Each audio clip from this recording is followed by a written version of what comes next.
Wow, what a beautiful coffee! সিয়াটেলের ঐতিহাসিক Pike place মার্কেটের কেন্দ্রস্থলে একটি কফি হাউস ১৯৭১ সালে তার দরজা খুলেছিল।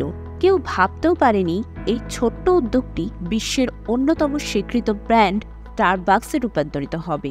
আজকে স্টারবাকসের per day 14 lakh coffee cup বিক্রি হয়, কিন্তু এর ওনাররা কফি ড্রিঙ্কস সেল করার জন্য স্টারবাকস ওপেন করেননি। স্টারবাকস যদি কফি ড্রিঙ্কস সেল করতে চায়নি, তো তারা কি সেল করত? স্টারবাকসের প্রায় ৩২,৬৪৬টি স্টোর আজ সারা বিশ্বের ৮০টা কান্ট্রিতে ছড়িয়ে আছে। শুধু তাই না, আজকের ডেটে প্রায় ৩,৪৯,০০০ এমপ্লয়ি এখানে কাজ করে। সেই সিয়াটেল থেকে শুরু করে স্টারবাকস আজ এত বড় জায়গায় পৌঁছালো কি করে? কারই বা অদম্য পরিশ্রম, চেষ্টা রয়েছে এর পেছনে। আসুন জেনে নিই আজকের ভিডিওতে, যার নাম the story behind Starbucks from a single store to global icon. Jerry Baldwin, Jeff Siegl এবং গর্ডন ব্রোকার এই ৩ বন্ধু দ্বারা প্রতিষ্ঠিত 100 বিলিয়ন কোম্পানি স্টারবাকস কফি উৎসাহীদের জন্য একটি আশ্রয়স্থল হিসাবে শুরু হয়েছিল। কিন্তু সেই সময় স্টারবাকস এখনকার মতো কফি ড্রিঙ্কস বিক্রি করত না। তারা কফি বিনস, টি এবং স্পাইসেস বিক্রি করত। হয়তো তারা আজও এইগুলোই বিক্রি করত, যদি না হওয়ার্ড স্কাল্চ ১৯৮১ সালে এর ডিরেক্টর অব সেলস অ্যান্ড মার্কেটিংয়ে যোগ দিতেন।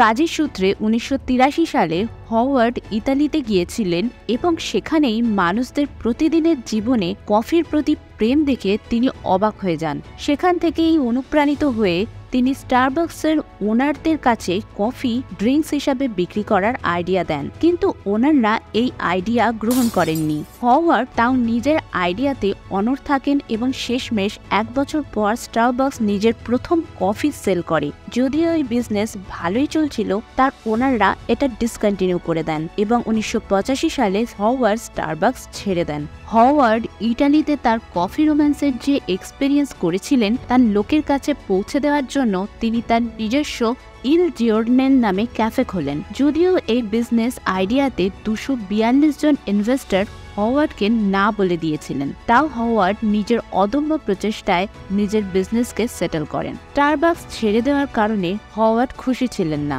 এই সময় স্টারবাকসের অবস্থাও ভালো ছিল না। স্টারবাকস এক সমস্যায় পড়ে এবং এর ওনাররা স্টারবাকস বিক্রি করে দিচ্ছিল। তখন হওয়ার্ড অনেক কাঠখড় পুড়িয়ে অনেক বড় বড় স্বপ্ন দেখিয়ে ইনভেস্টরদের কাছ থেকে ২৮ কোটি টাকা জোগাড় করেন এবং ১৯৮৭ সালে স্টারবাকস নিজের নামে করে নেন। এরপর হওয়ার্ড নিজের ক্যাফে ইল জিওর্নেল ও স্টারবাকসকে এক করে দেন এবং একে ১ নম্বর বানানোর জন্য অ্যাগ্রেসিভ এক্সপানশন স্ট্র্যাটেজি নিয়ে আসে, যার দ্বারা অনেক নতুন নতুন স্টোর খোলেন এবং ১৯৯২ সালে যখন স্টারবাকস পাবলিক কোম্পানিতে পরিণত হয়, তখন ইউএসএতে স্টারবাকসের ১৬৫টা আউটলেট ছিল।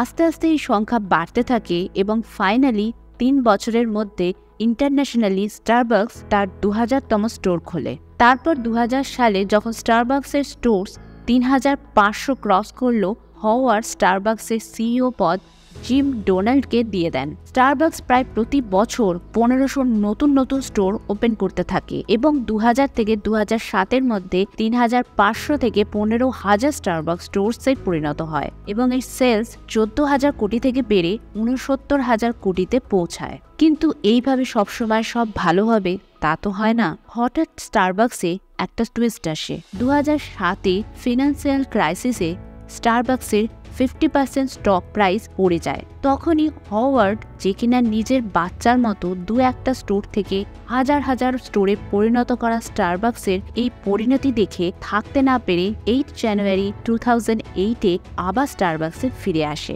শুধুমাত্র ওনার আসার খবর শুনেই স্টারবাকসের স্টক 9% বেড়ে যায়। স্টারবাকসকে বাঁচানোর জন্য হওয়ার্ড ২০০৮ সালে ৬০০ স্টোর এবং ২০০৯ সালে ৩০০-রও বেশি স্টোর বন্ধ করে দেয় এবং ৬,৭০০ জন এমপ্লয়িকে ছাঁটাই করে দেন। ফেব্রুয়ারি ২৬, ২০০৮-এ সমস্ত স্টারবাকস বন্ধ করে ৩ ঘন্টা ধরে হওয়ার্ড সিগনেচার কফি বানানোর পরামর্শ দেন। যদিও এর জন্য স্টারবাকসে 6 মিলিয়ন লস হয়েছিল।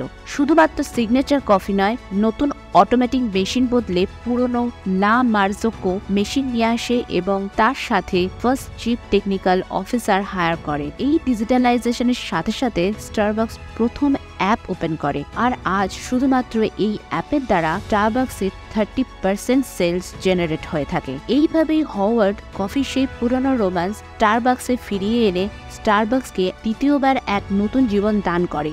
2016-তে হাওয়ার্ড আবার কেলভিন জনসনকে সিইও পদে বসিয়ে নিজের ছুটি নিয়ে নেন। স্টারবাক নিজের এমপ্লয়ীদের free health care, stock option, retire plan, adoption assistance এবং পেড কলেজ টিউশন প্রোভাইড করে থাকে। এইভাবেই উইদাউট এনি অ্যাডভার্টাইজমেন্ট এবং কফির দাম হাই থাকা সত্ত্বেও স্টারবাকসের আজ প্রায় 32,000 আউটলেটস আছে। এই কোম্পানি প্রতি বছর 2 লাখ কোটির বেশি রেভিনিউ জেনারেট করে।